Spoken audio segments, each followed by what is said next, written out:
안녕하세요, 김서정 변호사입니다. 지난달에 제가 법조윤리위원회로부터 형사특정 변호사로서 수임 자료 및 처리 결과를 제출할 것을 요구받았습니다. 자료를 준비해서 제출을 해야 하기 때문에 시간도 걸리고 귀찮은 일이지만, 한편으로 생각하면 저에게는 형사 전문 변호사, 그 중에서도 형사 특정 변호사이기 때문에 영광스러운 조사인 것입니다. 우선 형사 특정 변호사의 의미에 대해서 모르시는 분들이 꽤 많으실 건데요. 형사 특정 변호사란 6개월 동안에 형사 사건의 수임 건수가 30건 이상이고 소속 회원의 형사 사건 평균 수임 건수의 2.5배 이상인 변호사를 의미합니다. 관련 규정은 변호사법 89조의 5에서 이제 규정을 하고 있는데요.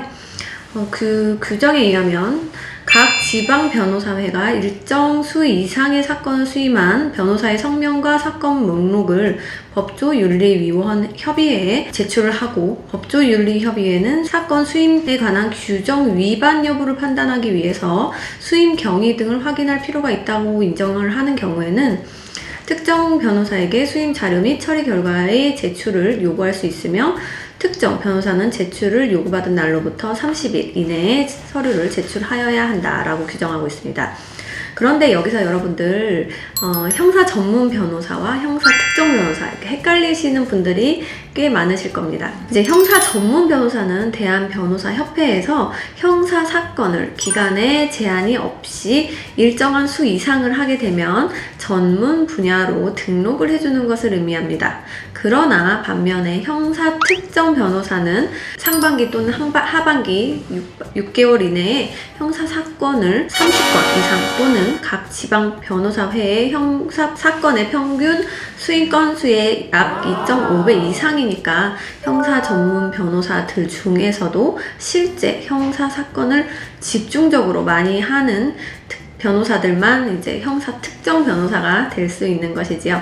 그런데 왜 형사 특정 변호사들에 대해서 법조윤리위원회가 수임 자료와 사건 처리 결과의 제출을 요구하는 것일까요?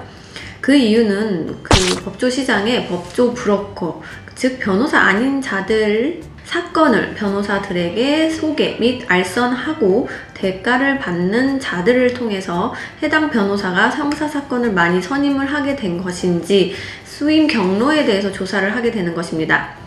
법조 브로커들이 법조 시장을 교란시키기 때문이지요. 그러나 저는 당연히 법조 브로커 내지는 사건 사무장들을 채용하거나 고용을 하지 않기 때문에 이런 조사 시 저는 문제가 되지 않는 상태지요.